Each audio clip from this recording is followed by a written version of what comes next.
former Reagan chief economist, Svengali of that great era, Art Laffer, with us right now. Art, I was remembering, knowing you were coming, it was Ronald Reagan, I guess much to his consternation, but was pushed into taking action against the Japanese on computer chips that were claimed to be sort of flooding and dropped on this market. It didn't go as planned, and the president, I'm told, later regretted that. Can you give me the skinny on that? What happened?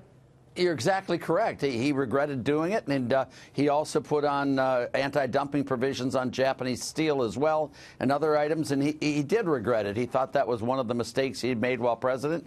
If you'll remember, Ronald Reagan was also the president who developed NAFTA. Right. We didn't get it passed, but we didn't get it passed with George. But boy, Clinton came in right away, and bang, he got it passed, which was wonderful. And Reagan was a free trader. And, you know, all of the discussions you guys have been having, and I've been watching the show for a while now and here, you know, it's not wise, I don't think, to underestimate the damage that can happen from a trade war. Just because China is suffering more than the United States does not mean we aren't suffering, and it's not bad policy. I mean, whenever you fight, Neil, you always lose. You may lose less than the guy you beat up, but you always lose. It's much better to negotiate reductions in tariffs than to threaten people with higher tariffs. Always. Yeah, and I'm probably misquoting, and I won't even try, but I believe in Ronald Reagan's case, after the whole computer chip thing with the Japanese, beginning with Toshiba, what have we wrought if in the process we have really embarrassed globally a friend? Now, yes, he was exactly. focusing on not that they weren't trade sinners, but that it was limited to that particular area, and there must have been a better way to handle it. Yeah. What did you make of that and the lessons for today? Well, it's exactly correct. If you've got a problem in an industry or a problem there, the problem with manufacturing in the Midwest, Neil, is not China, it's not Europe. It's high taxes in those states that drive all their businesses to Nashville, to Tennessee, to Alabama, to South Carolina. That's what's happening. Those states' policies are the killers. And when you look at it, we did color television protectionism, if you remember.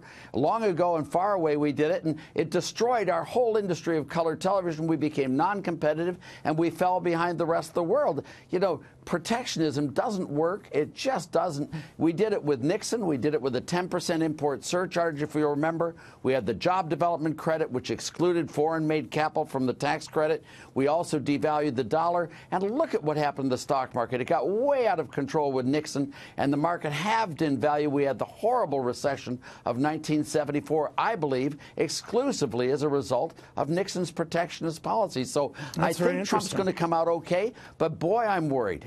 You know, you always have to wonder about the collateral damage, that even if we win, and then how do we get everyone, you know, to move forward?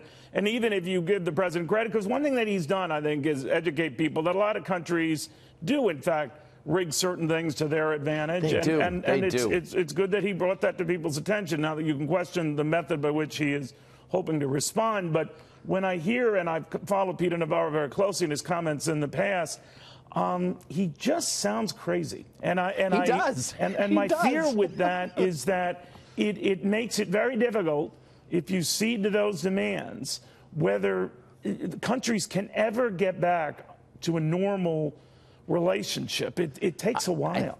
I think you're completely right, Neil. He does sound crazy on these issues. He talks about winning the war of trade, which is not the way you should talk about things with friends. But let me just make one point here. The trade deficit is the most wonderful thing in the world. The trade deficit is the capital surplus. You cannot bring American companies back into the United States without having a huge trade deficit. You move a factory in Mexico that employs hundreds and hundreds of Mexicans over the border into Arizona or Colorado, where it employs hundreds and hundreds of Americans. That is a Mexican export, a Mexican trade surplus, a U.S. import, and a U.S. trade deficit. It's accounting, Neil. It's not opinion. It's not. A trade deficit is wonderful for this country. Our trade deficit under Reagan went way up during the period of the greatest growth, the biggest stock market boom ever. That's the solution. They don't understand the accounting, let alone the issues. It's really disturbing to me. And if I had to swap one or the other, I'd much rather go for the economic boon and the 40 million jobs. But I would too. All right. Thank you very much, my friend. Oh, thank you, Neil. Great review of history. We always get that from you, and we always appreciate it.